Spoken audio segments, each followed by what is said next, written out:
네, 귀한 우리 한밭제일교회 강단에 불러주셔서 너무나 감사합니다. 무엇보다도 기도가 풍성한 교회, 기도의 능력을 체험하는 교회, 현장에 와서 말씀을 전할 수 있는 영광과 특권을 주셔서 너무나 감사합니다. 오늘 우리가 함께 읽을 말씀은 에베소서 4장 11절에서 16절 말씀입니다. 에베소서 4장 11절에서 16절 말씀입니다. 함께 소리내어서 읽도록 하겠습니다. 그가 어떤 사람은 사도로, 어떤 사람은 선지자로, 어떤 사람은 복음 전하는 자로, 어떤 사람은 목사와 교사로 삼으셨으니 이는 성도를 온전하게 하여 봉사의 일을 하게 하며 그리스도의 몸을 세우려 하심이라. 우리가 다 하나님의 아들을 믿는 것과 아는 일에 하나가 되어 온전한 사람을 이루어 그리스도의 장성한 분량이 충만한 데까지 이르리니 이는 우리가 이제부터 어린아이가 되지 아니하여 사람의 속임수와 간사한 유혹에 빠져 온갖 교훈의 풍조에 밀려 요동하지 않게 하려 함이라. 오직 사랑 안에서 참된 것을 하여 범사에 그에게까지 자랄지라. 그는 머리니 곧 그리스도라. 그에게서 온 몸이 각 마디를 통하여 도움을 받음으로 연결되고 결합되어 각 지체의 분량대로 역사하여 그 몸을 자라게 하며 사랑 안에서 스스로 세우느니라. 아멘. 먼저 기도드리고 말씀 듣겠습니다. 하나님 아버지 감사합니다. 귀한 강단에 부족한 종을 세우셨사오니 성령님 인도하여 주시고 성령님 말씀하여 주셔서 성령님의 음성을 듣는 시간 되게 하여 주시옵소서. 감사드리며 예수님 이름으로 기도드립니다. 아멘. 제가 오늘 직분에 대해서 조금 말씀을 나눠달라는 부탁을 받았습니다. 그래서 제가 어떤 말씀을 전하면 좋을까 하다가 오늘 본문을 택했습니다. 그리고 이제 원고를 준비를 했는데 원고가 잘 정리가 안 되는 거예요. 너무 많은 이야기를 하려다 보니까 이게 어떻게 엮여야 되나 고민을 하고 있었습니다. 그래서 고민하면서 왔는데 오늘 목사님의 같이 식사하고 차를 마시면서 목사님께서 우리 한밭제일교회 사역에 대해서 이야기해 주시는데 거기에 취해서 제가 오늘 설교할 걸 다 까먹었습니다. 제가 그 예배 전에 목사님 이야기 들으면서 제가 그냥 은혜를 다 받아가지고 말씀도 전하기 전에 오늘 무슨 말씀을 해야 되나 고민에 빠졌습니다. 그래서 아까 찬양하고 하는 동안 기도하면서 주님, 제가 오늘 정말 두서없이 말씀을 전할 텐데 성령님께서 좀 주장해 주십시오. 제가 보통 이렇게 안 하거든요. 원고 다 준비해가지고 완벽하게 토시까지 다 쓰는데 오늘은 그렇게 하지 못함을 용서해 주십시오. 담임 목사님 잘못입니다. 워낙 은혜 있게 말씀하셔서 제 머릿속에 있던 모든 것이 지워지고 그냥 한밭제일교회를 통해서 일하시는 하나님의 역사가 제 머릿속을 가득 채워버리고 말았습니다. 그래서 혹시 중간에 더듬거리거나 혹시 실수하더라도 이해해 주시고 그냥 하나님께서 하시는 말씀, 우리 한밭제일교회 하나님이 주시는 말씀이 있다면 그 말씀 하나 그냥 붙잡는 그런 시간이 되었으면 좋겠습니다. 직분에 대해서 이야기를 하러 가셨습니다. 직분이라고 하는 것은 교회를 전제합니다. 홀로 있는데 직분이라는 게 필요가 없겠죠. 교회가 전제됩니다. 자, 교회라는 것은 어떤 곳일까요? 우리가 교회에 와서 복음을 듣고 성장하고 또 이 안에서 은혜를 받아 누리고 한 가족이 되어 살아가고 그렇게 교회가 너무 친숙합니다. 그런데 교회가 뭐냐고 물으면 선뜻 대답하기 어렵습니다. 그래서 조직신학이 필요합니다. 이렇게 선뜻 대답하기 어려워요. 예를 들어서 사랑이 뭐냐고 물으면 대답하기가 어렵습니다. 근데 사람은 사랑이 무엇인지를 체험하고 있어요. 누가 나를 사랑하는지 안 하는지는 알고 있어요. 이미. 그러나 사랑을 한마디로 정의해 보라고 하면 쉽지가 않습니다. 어떤 사람은 눈물의 씨앗이다 이렇게 말하는 사람도 있고 그걸로 다 해결이 되지 않습니다.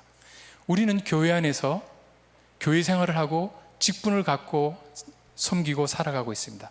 그래서 이것이 우리의 삶에 체험적으로 와 있습니다. 오늘 제가 강단에 서서 여러분에게 하는 것은 새로운 이야기를 하는 것이 아니라 우리가 말씀을 접하면서 또 우리가 섬기면서 이미 체험하고 있는 직분이 내가 지금 섬기고 있는 직분이 어떻게 주어졌고 어떻게 섬겨야 되고 왜 주어졌고 이런 것에 대해서 한번 이미 잘하고 있는 것을 다시 한번 되살펴보고 혹시 부족한 것이 없는가, 또 내가 잘하고 있으면서도 그 깊은 의미를 깨닫지 못한 것이 있는가 하는 것을 돌아보는 시간이 되었으면 좋겠습니다. 직분은 교회를 전제로 합니다. 교회가 있어야지 그 안에 직분이 있는 것이죠. 교회는 무엇입니까? 이것도 말해요. 우리는 교회를 체험하고 있는데 물으면 대답이 쉽게 나오지 않습니다. 그냥 간단하게 말하면 에클레시아라고 보통 말합니다. 불러내었다 이렇게 말하죠. 불러내었다. 어디로부터요? 교회가 아닌 곳으로부터 교회로 불렀습니다. 그런데 이렇게 불러내셨을 때 하나님께서 교회를 세우시고 불러내시는 방식은 이스라엘 백성이 이집트에서 400년간 노예로 살다가 출애굽을 통해서 광야로 불러내 짐이 우리 교회의 모형입니다. 그런데 이스라엘 백성이 이집트에 살 동안 그들은 하나님의 백성으로서의 자격이 전혀 없었습니다. 아무것도 없었습니다. 하나님께서 그들이 하나님의 백성답게 살았기 때문에 그들을 하나님의 백성으로 선택해서 불러내신 것이 아니라 이집트인과 다를 바 없는 똑같은 삶을 살고 있는, 그저 노예로 살고 있는 그들을 하나님께서 불러내셨습니다. 이것을 쉽게 이해하기 위해서는 하나님께서 세상을 창조하실 때 무로부터 창조하셨다는 것을 기억하시면 됩니다. 무가 아닙니다. 무입니다. 무라는 말은 영어로, 제가 발음이 나빠서 우리 담임 목사님 발음 굉장히 좋으시던데 제가 주눅이 드네요. nothing이라고 그럽니다. 없는 것입니다. 그러니까 하나님께서는 전혀 없는 것에서 이 모든 것을 있게 창조하신 전능하신 하나님이십니다. 여기서 중요한 점이요, 전능하신 하나님. 없는 것에서 있게 하는 것. 이 세상의 모든 것들은요, 과학의 법칙들은 있는 것에서 있는 것으로 변형시킵니다. 이것을 에너지 보존 법칙이라고 이야기합니다. 그러나 하나님께서는 없는 것에서 이 모든 것을 있게 하셨습니다. 이것이 바로 하나님께서 이스라엘 백성을 만들어내신 방식입니다. 어떤 의미에서 이스라엘 백성은 하나님으로부터 부름을 받아서 창조되었다고 볼 수 있습니다. 하나님께서 빛이 있으라고 말씀하시니 없는 것에서 빛이 있게 되었습니다. 하나님께서 땅이 있으라고 명령하시니 없는 것에서 땅이 있게 되었습니다. 오늘 설교 전에 담임 목사님 여러분 함께 선포하는 것을 제가 들었습니다. 선포가 굉장한 큰 힘이 있습니다. 무엇이 있기 때문에 거기서 변해서 뭔가 더 나아지는 것이 아닙니다. 없는 것에서, 전혀 없는 것에서 있게 되는 것이 선포입니다. 하나님께서 창세 선포하셨습니다. 빛이 있으라 라고 선포하셨습니다. 아무것도 없는 백성들에게서 하나님께서 이스라엘 백성이 있도록 선포하신 것입니다. 불러내신 것입니다. 그 부르심 때문에 이스라엘 백성이 성립한 것입니다. 없는 데서 있게 된 것입니다. 그렇기 때문에 이 부르심을 받은 사람들은 어느 누구도 내가 이 부르심을 받은 공동체에 들어온 것을 내 공로라고 자랑할 수가 없습니다. 나는 nothing이었습니다. 무였습니다. 아무것도 아닌 존재였습니다. 아무것도 아니었습니다. 그런데 하나님께서 something, 뭔가 있는 존재로 만들어 주신 것입니다. 그것이 바로 이스라엘 백성이고 교회입니다. 그렇기 때문에 교회의 구성원이 되기 위해서는, 교회에 들어오기 위해서는 뭔가 이전에 화려하게 내세울 수 있는 전적, 교인이 될 수 있을 만한 자격, 세상적으로 존경받는 위치, 학식, 이런 것이 전혀 필요 없다는 이야기입니다. 하나님은 그것을 일절 보지 않으셨다는 것입니다. 하나님의 눈에는 우리는 버려진 존재이고 죄인이고 nothing이었습니다. 아무것도 아닌 존재였습니다. 그럼 하나님께서 은혜로 우리를 불러내셨습니다. 그렇기 때문에 우리가 교회의 구성원이 된 것, 교회의 지체가 된 것은 말할 수 없는 특권입니다. 세상의 어떤 것과 바꿀 수도 없는 엄청난 특권입니다. 그래서 우리가 예배의 장소에 나오는 것, 예배할 수 있는 특권, 이건 세상의 어떤 것과도 바꿀 수 없는 특권입니다. 하나님께서 모세를 통해서 이스라엘 백성을 이집트에서 불러내실 때 바로에게 가서 뭐라고 말하고 하셨습니까? 이 백성을 인도하여 3일 길을 가서 하나님의 산에 가서 하나님께 예배하려고 한다고 했습니다. 하나님께서 불러내신 목적이 무엇일까요? 예배입니다. 하나님을 만나는 경험, 하나님과 교제하는 경험, 하나님과 더불어 사는 삶을 위해서 불러내신 것입니다. 하나님과 맞대어서 교제할 자격이 전혀 없는 사람들을 하나님의 자녀로 삼으시고 하나님과 감히 대화할 수 있고 하나님께 감히 간구하고 기도할 수 있는 특권을 지닌 민족으로 불러내신 것입니다. 우리가 이곳에 모여서 예배할 수 있는 것, 이것은 천사도 흠모할 것입니다. 누구도 세상의 무엇보다도 무엇으로도 빼앗을 수 없는, 무엇으로도 바꿀 수 없는 특권을 지금 누리고 계신 것입니다. 하나님께 어떻게 우리가 감히 창조주 하나님께 아무것도 아닌 우리 존재가 기도할 수 있습니까? 기도야말로 엄청난 특권입니다. 누가 하나님께 감히 아뢰을 수가 있습니까? 그러나 하나님께서는 그런 미천한 존재인 우리를 하나님의 자녀가 되는 특권을 주셔서 감히 아바 아버지라고 부르며 나가서 기도할 수 있는 특권을 주신 것입니다. 이 특권을 누려야 될까요? 네. 한밭제일교회는 이 특권을 아주 많이 누린다고 들었습니다. 더 누려야 될 것입니다. 정말 더 누려야 될 것입니다. 정말 이거는 돈 주고도 살 수 없는 특권입니다. 또 우리에게 하나님을 입을 열어서 찬양할 수 있는, 마음껏 찬양할 수 있는 특권을 주셨습니다. 특권이에요, 특권. 무엇보다도 하나님의 말씀을 들을 수 있는, 하나님의 말씀을 읽을 수 있는, 그래서 그 말씀을 통해서 하나님의 음성을 들을 수 있는, 나를 향하신 그분의 뜻을 깨닫고 순종할 수 있는 특권을 주신 것입니다. 이 특권입니다. 그래서 이스라엘 백성이 이집트에서 나와서 한 민족으로 새롭게 어린아이처럼 탄생했습니다. 그러나 이 어린아이가 성장하기 위해서는 광야의 길이 필요했습니다. 빨리 가나안으로 갈 수도 있었지만 그들은 40년간 광야길을 걸어야 했습니다. 그리고 그 광야길에서 그들은 하나님께서 그들에게 설정하신 시험에 한 번도 성공한 적이 없습니다. 매번 넘어졌습니다. 그러나 하나님께서는 너 시험에 탈락했지 하고 그들을 내치지 않으셨습니다. 매번 다시 일으켜 세우셨습니다. 넘어지고 넘어졌지만, 점수로는 언제나 빵점이었지만 하나님께서는 그 넘어지심을 통해서 그들을 가르치시고 인도하시고 그들을 성장시키셨던 겁니다.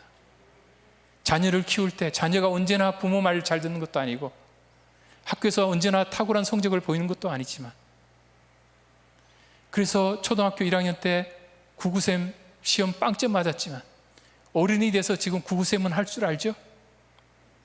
점수로는 빵점으로 남았지만 지금 우린 구구셈 할 수 있고 더하기 할 수 있습니다. 광야의 시절을 통해서 이스라엘 백성은 매번 실패했지만 하나님께서는 그것을 통해 그들을 성숙시켜 나가셨습니다.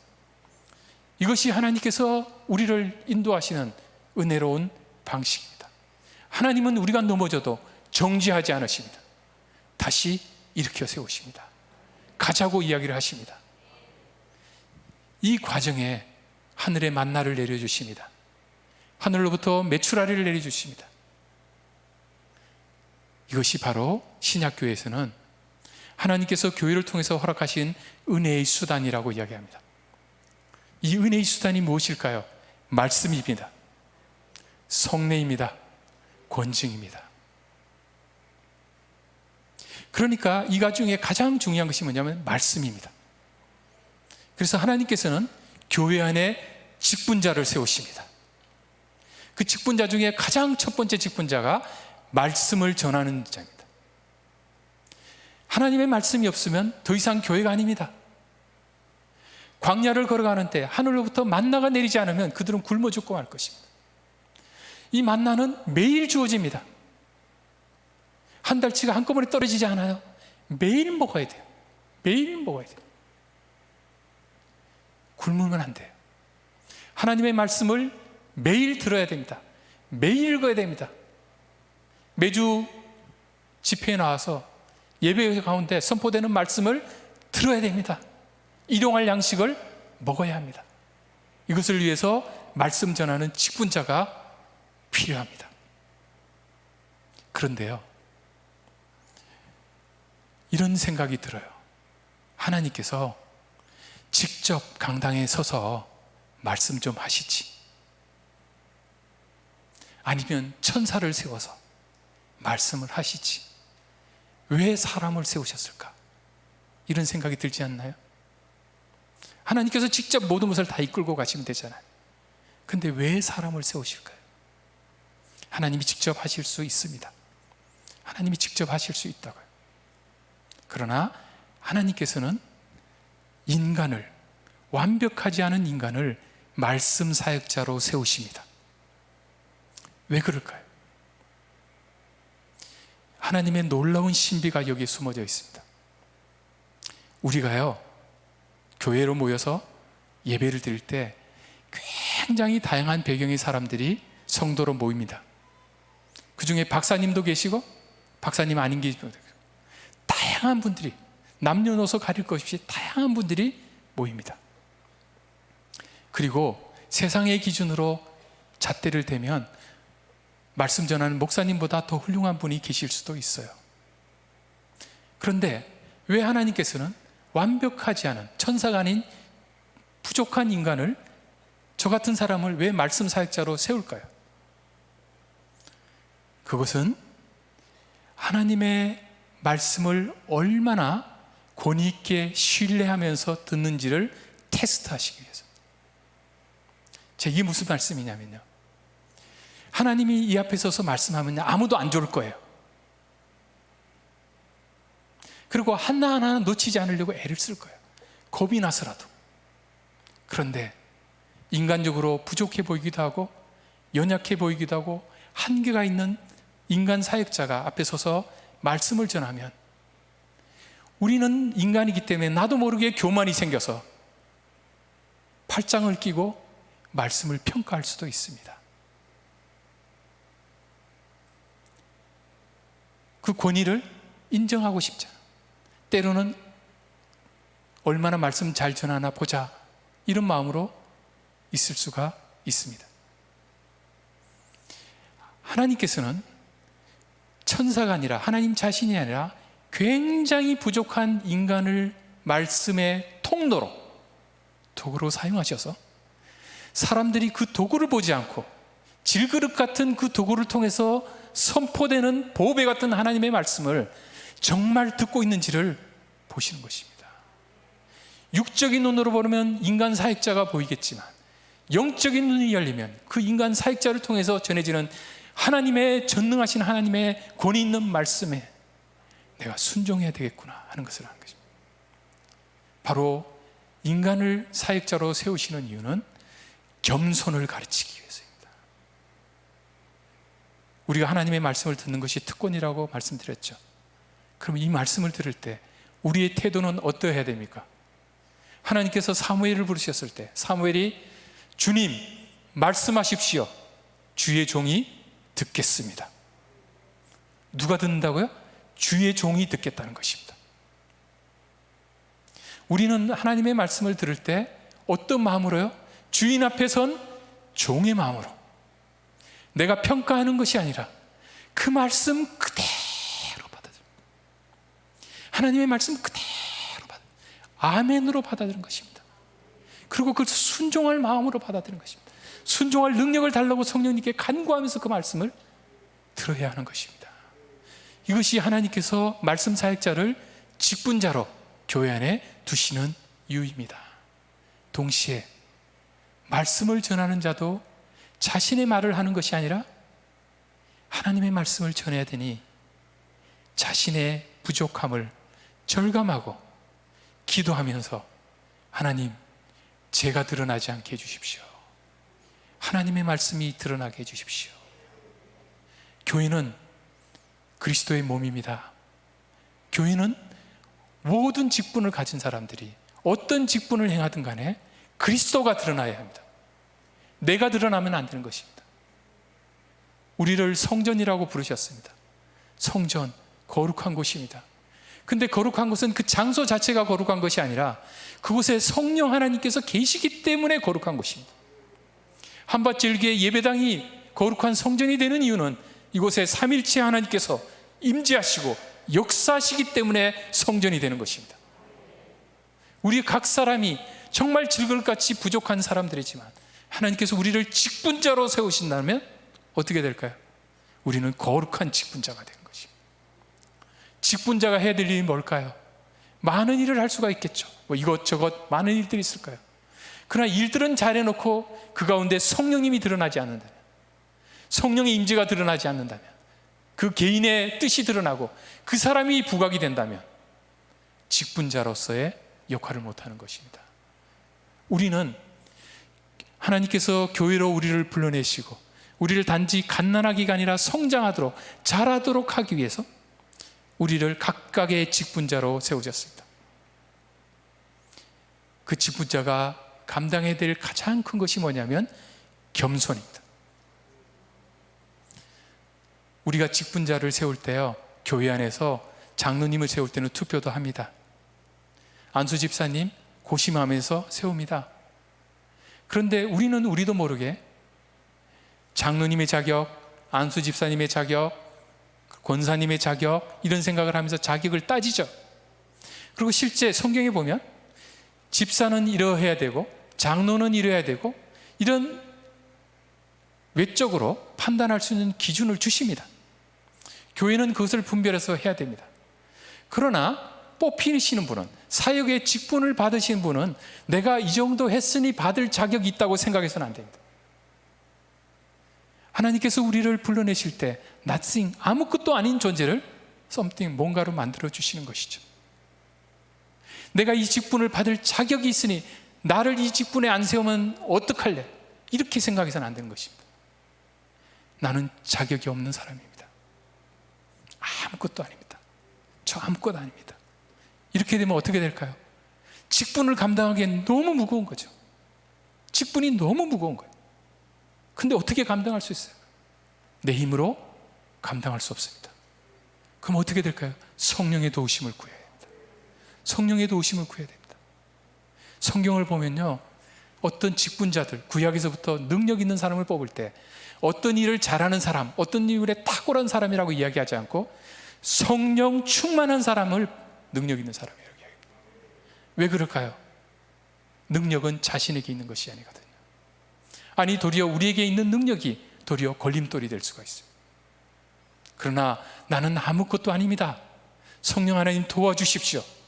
매 순간 기도하고 성령님의 도우심을 구하며 매달리면 성령께서 일하시기 시작하는 것입니다. 저는 그런 면에서 한밭제일교회가 기도가 넘치는 교회이기 때문에 직분자들이 직분을 잘 감당할 수 있으라고 생각합니다. 그런데 아무리 세상적으로 탁월하고 미디어도 잘 만지고 뭐 어떤 능력도 탁월한다고 해도 기도 시간이 줄어들고 기도의 목소리가 잦아들고 성령님의 도우심을 구하지 않으면 직분자로서 위험해지기 시작하는 것입니다. 직분을 잘 감당하기 위해서는 기도해야 됩니다. 그리고 기도한다는 것은 내가 언제나 아무것도 아니다 라는 것을 끊임없이 인식하고 깨달아야 됩니다. 근데 어떤 분은 이렇게 하는 게 있어요. 교회에서 목사님께서 당회에서 올해 이런 직분을 좀 맡아주십시오 하고 직분을 부탁하는 경우가 있습니다. 그런데 가만히 생각해 보니까 너무 무겁거든요. 그리고 때로는 이게 삼고초려라고 한번 튕겨봐요. 주가를 올리기 위해서. 저는요 자격이 없어요. 근데 마음속으로는 자격 많아요. 이렇게 하면서 겉으로는 자격이 없어요. 나는 부족해요. 그러면서 한 번 더 붙잡아 주세요. 이렇게. 자격이 없다는 게 진정한 말이라면 좋은 것입니다. 그런데 내가 자격이 없다고 해서 직분을 감당 못하는 건 아닙니다. 제가 신학을 좀 늦게 했습니다. 교회에서 집사로 섬기다가 뒤늦게 신학을 했습니다. 그런데 제가 목사 안수를 받기 위해서 목사 고시를 치잖아요. 그리고 면접을 봐요. 근데 그 전날 잠이 안 오는 거예요. 왜냐하면 저의 인생을 쫙 돌아보니까 아무리 생각해도 나 같은 사람이 목사 되면 안 될 것 같은 거예요. 제가 잠을 굉장히 잘 잡니다. 머리만 붙이면 잘 자는 사람인데 그 전날 뒤척뒤척 했습니다. 그리고 일단은 노예에서 저 때문에 고시위원들이 모였으니까 일단 갔습니다. 그리고 면접장에 앉아서 면접위원들이 질문도 하기 전에 제가 먼저 이야기했습니다. 목사님들, 저 떨어뜨려 주세요. 제가 아무리 생각해 보니까 제가 목사 될 자격이 없습니다. 그랬더니 제일 왼쪽에 있는 한 목사님이 무릎을 탁 치시더니 합격! 그러시는 거예요. 그래서 이게 무슨 말입니까? 무슨 합격입니까? 그랬더니 제가 교수 생활을 하면서 목사 시험을 쳤거든요. 보통 교수들은 교만하다고 생각해서 한번 떨어뜨릴 수도 있는데 아마 벼르고 계셨던 것 같아요. 근데 도리어 와가지고 떨어뜨려 달라고, 아무리 생각해도 자격이 없다고 그러니까 그게 자격 있는 거라고 이야기하시는 거예요. 그래서 제가 그때 그게 왜 자격 있는 겁니까? 만약에 당신이 당신의 힘으로 목사의 직분을 감당하겠다고 했다면 그건 그런 것이다. 근데 아무리 생각해도 자격이 없다, 나는 아무것도 아니다 라고 이야기하는 거 보니까 목사의 직분을 감당할 수 있을 것 같다. 저를 설득하시더라고요. 근데 그 말씀을 듣고 보니까 그럴 것 같아요. 그래서 붙여달라고 했습니다. 그래서 이렇게 말씀 전할 수 있게 되었습니다. 제가 목사 안수를 받고 나니까 교회에서 저에게 축도를 한번 해보라고 하셨습니다. 제가 무슨 갓 목사 된 사람이 자격이 있냐고 손살을 쳤는데 목사님이 강단에서 선포를 해버리셨습니다. 할 수 없이 축도를 했습니다. 그 다음 주에 설교해달라는데 그건 전혀 손살을 쳤습니다. 안 했습니다. 제가 무슨 자격이 있느냐고. 그랬더니 한 몇 년을 설교를 안 시키시더라고요. 근데 학교에서는 이제 교직원 예배 설교는 그건 정해져서 돌아가니까 갑자기 저에게 떨어졌습니다. 눈앞이 캄캄했습니다. 설교하려고 보니까 앞에 설교학 교수님이 앉아 계신 거예요. 정말 힘들었습니다. 끝나고 그 설교학 교수님한테 약간 원망하듯이 왜 하필이면 오늘 앞자리에 앉으셨습니까? 설교 너무 힘들다고. 그랬더니 그 설교학 교수님이 뭐라고 말씀하시냐면, 저는 설교를 들을 때 설교학 교수로 듣는 것이 아니라 성도로 듣습니다. 그 다음에 이런 말씀을 하셨어요. 목사는 말씀을 전하라고 직분으로 주어졌는데 당신이 원하면 설교하고 당신이 원하지 않으면 설교 안 하냐? 직분을 받았을 때 이미 루비콘 강을 건넜다. 그러니 설교하라는 요청이 들어오면 겹치지만 않으면 무조건 설교해야 된다. 당신은 설교자로, 말씀을 전하는 직분자로 부름을 받았고 안수를 받았으니 그걸 해야지 당신의 뜻대로 움직이는 게 어디 있느냐. 제가 그때 깨달았습니다. 요한복음 마지막에 베드로에게 주님께서 이렇게 말씀하시잖아요. 너가 젊었을 때는 너 마음대로 돌아다녔다. 그러나 이제는 허리에 띠를 띠고 네가 원치 않는 곳으로 가게 될 것이다. 직분자는요, 자기가 좋아하고 자기가 원한다고 그 일을 하는 것이 아니에요. 불러주시는 분의 뜻에 따라서 움직이는 게 직분자예요. 내 마음대로 사는 게 아니에요. 직분을 받은 이상 루비콘 강을 건넜어요. 내가 하고 싶어서, 하기 싫어서 영향이 없습니다. 내가 컨디션이 좋다, 나쁘다 관계가 없습니다. 부르시는 분이 불러서 하라고 하면 해야 되는 것입니다. 이게 직분자입니다. 그런데 할 수가 없는 걸 어떻게 해요? 그러면 어떻게 되죠? 할 수 있게 해달라고 기도해야 합니다. 피하지 말고 이 직분을 감당해야 합니다. 어떻게 보면 이 직분은 우리에게 십자가와 같은 것일 수 있어요. 즐겁지만 너무 부담스럽고 힘들 수가 있어요. 오늘 오전에 제가 예배를 참석했는데 저희 담임 목사님께서 오늘 설교하시는데 이런 말씀을 하시더라고요. 그게 저에게 딱 꽂혔습니다. 2명의 강도가 예수님 옆에 있었는데 그 한 강도는 십자가에 달리니까 예수님이 보이더라.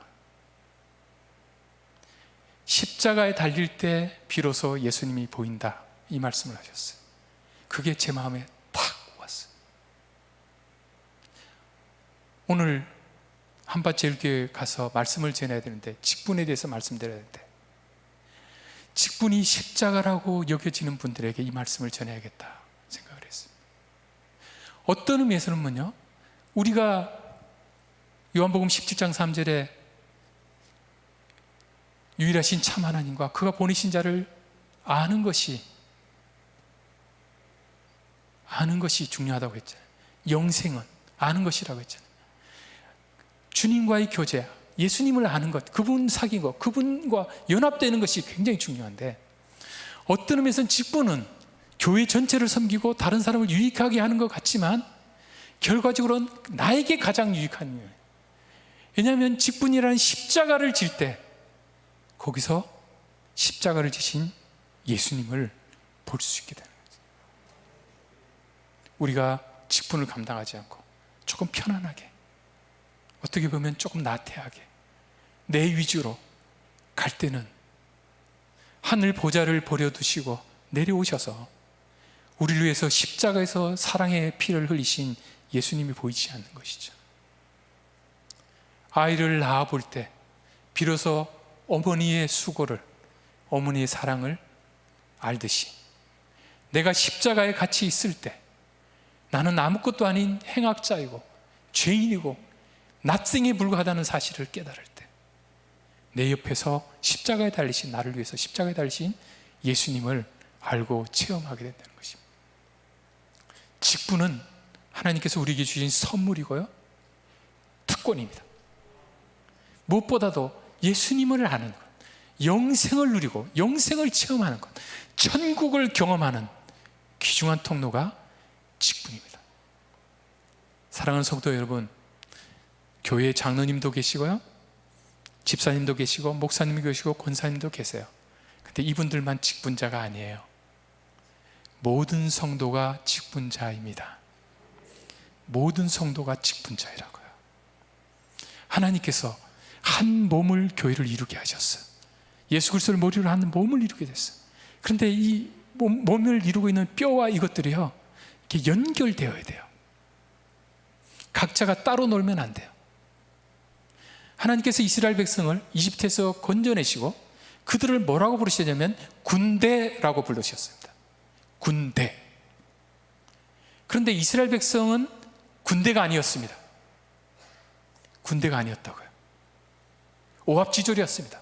400년간 노예로만 살았지 군사훈련 한 번 한 적 없습니다. 아말렉이 처음에 쳐들어왔을 때 그냥 속절없이 당했습니다.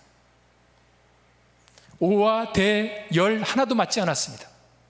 그런데 하나님께서는 그들을 군대라고 부르셨습니다. 하나님은 왜 그들을 군대라고 부르셨을까요? 전혀 군대가 아닌데 하나님께서 그들을 군대로 만들어 가시겠다고 말씀하십니다. 그런데 하나님께서는 이들을 시내산을 거치면서 정말 성막을 중심으로 세 지파 완벽한 군대 행렬을 갖추게 하셨습니다. 그리고 강한 군사력을 갖고 가나안에서 살게 하셨습니다. 그러나 그들이 하나님을 떠났을 때 그들은 바벨론의 포로로 잡혀갔습니다. 그 군대는 해체되고 말았습니다. 그러나 에스겔에게 주신 환상 가운데 하나님께서 그 흩어져 있는 뼈 조각들이 다시 연결되어서 완전한 새로운 군대로 서는 모습을 보여주시고 그것을 이루어 주셨습니다. 교회는 처음부터 완벽하지 않습니다. 에스겔이 본 골짜기에 흩어진 뼈들처럼 각자가 놀 수 있습니다. 그러나 각자가 각자로가 아니라 성령 안에서, 성령의 사랑 안에서 서로 섬기려고 각자 주신 직분을 최선을 다할 때 이게 유기적으로 연결되며 피가 흐르기 시작합니다. 그래서 교회를 유기적인 몸이라고 말합니다. 유기물과 무기물의 차이를 아시죠? 무기물은 어느 하나 떼내도 다른 게 아무 관계가 없습니다. 유기물은요, 하나 떼어내는 순간 다른 쪽이 고통이 옵니다. 지장이 생깁니다. 어느 하나 불필요한 것이 없습니다. 하나님께서 우리를 이 귀한 교회, 예수 그리스도를 머리로 하는 하나의 교회 안에 가족으로 부르셨어요. 한 몸으로 부르셨어요. 그러니 필요하지 않은 사람이 없습니다. 그런데 군대에서 행군할 때 가장 필요한 게 뭘 것 같아요? 튼튼한 다리, 발인 것 같아요. 시험 문제를 풀 때 뭐가 필요한 것 같아요? 손하고 머리가 필요한 것 같아요. 컨닝할 때는 뭐가 필요할까요? 눈이 필요한 것 같아요. 어떤 상황마다 무엇이 더 중요한 것 같아요. 그리고 나머지는 덜 중요한 것처럼 보여요. 그래서 어느 한 기준으로 봤을 때는 어떤 직분이, 어떤 지체가 더 중요하고 나머지는 잘 못하는 것 같아요. 그러나 하나님께서는 교회로 우리를 부르실 때 어느 누구도 불필요한 존재로 만들지 않으셨어요. 모두가 다 필요한 존재로 만들었어요. 그러면 이런 생각이 들 거예요. 교회 안에서 맨날 받기만 하고 주지는 못하는 저런 존재는 어떻게 해야 되는가? 저희 집안에 그런 존재가 하나 있습니다. 저희 딸이 예쁜 딸을 낳아서 저에게 손녀가 있습니다. 19개월입니다. 집안 경제에 기여하는 거 하나도 없습니다. 이 조그만 것 안에 얼마나 많이 들어가는지 모릅니다. 얼마나 많은 에너지가 드는지 모릅니다. 불필요한 존재겠죠? 아닙니다. 저희 부부는 매일 사진과 그 동영상 보는 맛으로 살고 있습니다. 그리고 본 때마다 대가를 지불해야 됩니다. 근데 기뻐요. 더 주고 싶어요. 그 아이는 도움만 받지 아무 도움이 안 되는 것 같아요. 그러나 저희들에게 생명을, 활력을, 삶의 기쁨을 가져다 줘요. 모두가 서로 섬긴다면 성경을 받은 사람이 필요 없겠죠. 성경이 말씀하기를 우리 가운데 언제나 연약한 자가 있다. 언제나 가난한 자가 있다. 언제나 돌봄을 받을 필요가 있는 존재가 있다. 이렇게 말씀하셨어요. 돌보는 사람은 나만 계속 돌봐. 이런 표현이 아니라 내가 돌볼 수 있다는 것에 기뻐해야 됩니다.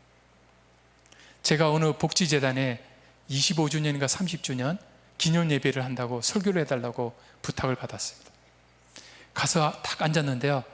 우리 교회만한 공간이에요. 거기에 자원봉사자들이 한 300명이 앉아 있었어요. 제가 깜짝 놀랐습니다. 얼굴이 다 비슷해요. 자원봉사자들 아시죠? 그 특유의 약간 지친 듯 하면서 선한 눈길에 뭔가 다 받아줄 것 같은 얼굴이 300명이 앉아 계시고, 어떤 이 일을 하다 보면 그 업종이 얼굴들이 다 비슷해지시는 것 같아요. 저는 눈치도 없이 그날 설교 굉장히 길게 했습니다. 알고 봤더니 2부 행사가 있었어요. 그 다음부터 거기서는 저를 부르지 않으시더라고요. 그런데 곧 2부 순서가 뭐가 있었냐면 자원봉사자들인데요, 매주 한 번도 안 빠지고 매주 꼬박 7년 동안 봉사한 분을 시상을 하는 거예요. 대단하죠. 근데 더 놀라운 게 있어요. 14년을 그렇게 한 분이 또 시상을 하더라고요. 거기서 끝난 줄 알았어요. 21년 하신 분이 상을 받는데 23년 하신 분이 수상을 하시더라고요. 소감을 말하고 하니까 그 21년 하신 분이 뭐라고 말씀하시냐면, 나이가 지긋하셨는데 저는 죽을 때까지 자원봉사하고 싶습니다. 섬김을 받기보다 섬기고 싶습니다. 왜냐하면 섬길 수 있다는 것은 하나님께서 저에게 그때까지 건강을 허락하시는 것이고 섬길 수 있는 능력도 주시는 것이다. 가능한 한 나는 주님 앞에 갈 때까지 평생 섬기는 이 특권을 누리고 가고 싶다. 제가 그날 설교가 사랑에 대한 설교였거든요. 앞에 앉아 있는데요, 제 얼굴이 빨개졌습니다. 저는 말로 열심히 이야기를 했는데요, 21년간 비가 오나 눈이 오나 변함없이 그 직분을 섬긴 분이 그것을 기뻐하면서 주님 만날 때까지 그 일을 하겠다는 고백 앞에 제가 너무나 작아졌습니다. 괜히 설교 길게 했구나 하는 생각도 했습니다. 사랑하는 성도 여러분, 하나님께서 우리에게는 직분이란 특권을 주셨는데요, 나에게 섬길 수 있는 능력을 주님이 주세요. 그러니까 목사님이 이 직분 맡으세요 그러면 무조건 아멘 소리가 조금 작게 났어요. 다시요. 목사님께서 직분을 주시면 무조건 아멘. 다시 아까보다는 소리가 크지만 좀 제가 예상한 것보다는 작게 나왔어요. 목사님께서 직분을 맡기시면 무조건 아멘 하면 힘 주십니다. 상황을 허락하십니다. 상황을 허락하신다고요. 제가 결혼 안 한 형제 자매들 보면 제가 결혼을 부추깁니다. 그러면 집도 없고 뭐도 없다고 그러면 형제한테 물어요. 그 자매에 쓰는 방 하나 있냐? 그러면 그 형제가 그래요. 있습니다. 그러면 그 방에 들어가면 되겠네. 그럼 처가로 들어가란 말입니까? 그렇지, 나도 지금 처가에 살고 있어. 그것처럼 편한 것도 없어. 자립할 때까지 사발 농사해. 거기서 밥 먹는다고 쫓아내지 않아. 기뻐할 거야. 왜 집이고 모든 걸 다 갖춘다고 하냐? 결혼하고 나면 고생이 되지만 그때부터 갖추어진다. 안 믿어요. 안 믿어요. 아니, 자식을 낳으라고 대책 없습니다. 어떻게 아이를 낳나요?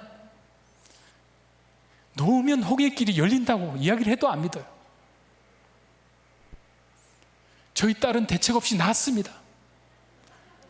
그래서 홍해의 길이 열렸습니다. 그래서 저희가 죽을 맛입니다. 그러나 홍해의 길은 열린 거죠. 직분도 마찬가지입니다.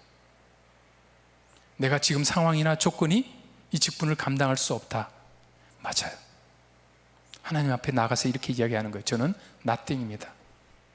저 아무것도 없어요. 할 수 없어요. 그런데 기도하면 하나님께서 담대함을 주십니다. 하나님을 신뢰하고 길게 생각하지 말고 1년 내내 그 직분 감당할 생각하지 말고 오늘 하루, 이번 한 주일 감당할 마음으로 내가 일단 간다. 한 주일 지나면요, 또 한 주일을 감당할 일용할 양식을 말씀을 통해서 주시고요, 힘을 주시고 능력을 주셔서 감당할 수 있게 하시는 거예요. 그러면서 우리는 성령 안에서 직분을 감당하는 능력이 점점점 커지는 거예요. 그런 말이 있잖아요. 이 말은 엄마는 강하다고. 연애할 때는 남자 배우자한테 뭘 들어달라고 무겁다고 했던 사람이 아이를 번쩍번쩍 들잖아요. 처음부터 들었나요? 아니요. 걔가 몸무게가 자꾸 늘면서 아령 연습이 돼서 늘은 거예요. 감당할 수 없었는데 이걸 감당하다 보니까 능력이 늘어나는 거예요. 교회 직분도 마찬가지예요. 내가 감당할 수 없는 것 같은데 하나님 의지하고 감당하다 보면 하나님께서 계속 능력을 부어주시는 거예요. 그래서 5달란트 받은 사람이 5달란트를 더 받은 거예요. 어떤 사람은 부러워해요. 난 5달란트 받아야지. 근데 생각해 보세요. 5달란트 더 줘서 뭐 하라고 그랬을까요? 10달란트 가지고 다시 장사하라는 거 아니겠어요? 보상이 아니라 그 사람이 5달란트의 능력밖에 없었는데 아멘 하고 썩이지 않고 나가서 하니까 10달란트를 가지고 일할 수 있는 능력이 생긴 거예요. 직분도요, 감당할수록 늘어요. 감당할수록. 가만히 있으면 차 세워놓고 아무리 좋은 차도 10년을 가만히 세워놓으면 안 움직여요. 고속도로를 달려줘야 돼요. 마찬가지로 우리의 직분도 하나님 안에서 하나님께 의지하면서 나는 안 됩니다. 나는 안 됩니다. 나는 안 됩니다. 그러나 주님은 하실 수 있잖아요. 선포하고 나가는 겁니다. 발을 내딛는 겁니다. 그러면 홍해가 갈라질 것입니다. 그러면 바로 십자가에서 우리 예수님을 더욱더 가까이 만나고 더욱더 알면서, 그렇죠, 주님의 마음을 더 품게 되는 거예요. 주님의 사랑을 알게 되는 거예요. 이것만큼 더 좋은 것이 있어요. 정말 황홀한 경험이죠. 그러면 우리의 삶이 달라져요. 교회에서 직분도 그렇게 능력 있게 감당하는데 밖에 나가서 내 직장에서 내 일터에서 학업을 하면서 가정생활을 하면서 어떤 일을 할 때 우리가 두렵다고 그 상황에 짓눌려서 물러서겠어요? 아니죠. 선포하고 성령의 도심을 구하고 과감히 나가는 거죠. 그러면 어떻게 될까요? 홍해가 갈라질 때 쫙 갈라지는 것입니다. 그래서 예배에 성공한 사람, 기도에 성공한 사람, 말씀 순종에 성공한 사람, 직분을 주님을 의지해서 주님의 능력으로 감당하는 사람. 그래서 내가 드러나지 않고 주님의 영광이 드러나고 내가 유익한 것이 아니라 모든 지체가, 교회가 유익하는 이런 삶을 사는 사람, 정말 누가 원치 않겠어요, 이 사회에서. 그러면 우리는 세상의 소금과 빛이 될 것입니다. 그러면 우리 한밭제일교회에 많은 영혼들이 올 거예요. 감당해야 되거든요. 우리 한밭교회 지금 출석 인원에 10배 되는 인원을 다음 주에 우리 교회에 보내주시면 받으실래요, 말래요? 아멘. 네, 아멘. 초대교회 사도행전을 보면요, 제자들이 120명 제자들이 은혜를 받았더니 베드로 설교에 3,000명이 오고 5,000명이 오고 그 다음에 셀 수 없는 인원이 왔는데요, 초대교회가 그걸 넉넉히 감당을 했습니다. 초대교회는 그걸 감당할 수 있는 재정적 모든 제반 조건이 안 갖춰졌어요. 제자 훈련에다 시키고 성경 공부라 시켜야 되는데 리더가 너무 부족한 거예요. 그런데 거기에 대한 이야기가 없습니다. 성령 충만하고 말씀대로 살고 하니 말씀이 흥하고 주께서 믿는 자의 수를 더하시더라. 누가 더하신다고요? 주께서 더하신 겁니다. 직분자가 더하는 것이 아니라 주께서 더하신 겁니다. 직분자는 주님께서 주신 사명을, 직분을 내 능력으로가 아니라 성령의 도우심을 구하면서 그것을 감당하면 주님께서 이루어 주시는 것입니다. 한밭제일교회 더욱 부흥할 것입니다. 지금 교회를 향해서 세상이 싸늘하다고 그러고 복음이 전하기 힘들다고 그러지만 그렇지 않아요. 그것은 우리가 상황을 보는 것이에요. 우리 하나님은 전능하신 하나님이세요. 우리 성령님께서는 모든 사람의 마음을 감동시키시고 변화시킬 수 있는 분이세요. 그 성령 하나님께 부르짖고 우리의 각자 주어진 직분을 잘 감당한다면 하나님께서 우리 한밭제일교회를 통해서 이 대전 지역을, 대한민국을 주님의 나라로, 하나님의 나라로 만들어 가실 것입니다. 이 일에 귀하게 쓰임받는 우리 모든 성도 여러분 되기를 주님의 이름으로 축원합니다. 기도하겠습니다. 하나님 아버지, 감사합니다. 우리를 교회로 불러주시고 예배 드릴 수 있는 특권을 주시고 말씀을 들을 수 있는 특권을 주시고 기도할 수 있는 특권을 주시고 하나님의 자녀가 되는 권세를 주셔서 감사합니다. 하나님, 이 권세와 이 특권을 귀히 여기며 주님께 나가 부르짖게 하여 주시옵소서. 영혼들을 향하여 불쌍히 여기는 마음을 우리 마음에 물붓듯이 부어 주시옵소서. 각자 이 귀한 교회를 섬기도록 직분을 주셨는데 이 주신 건 너무너무 감격해하면서 이 직분 감당할 수 있게 하여 주시옵소서. 아니요라는 말을 절대 하지 않도록 주께서 도와주시옵소서. 정말 부족할 때마다 주님 앞에 나가서 부르짖어 구하는 귀한 교회대 귀한 성도들 되게 하여 주시옵소서. 그래서 순종할 때 하늘문을 열어주셔서 영육간에 필요한 모든 복들을 물붓듯이 쏘아 부어주시옵소서. 감사드리며 예수님 이름으로 기도드립니다. 아멘.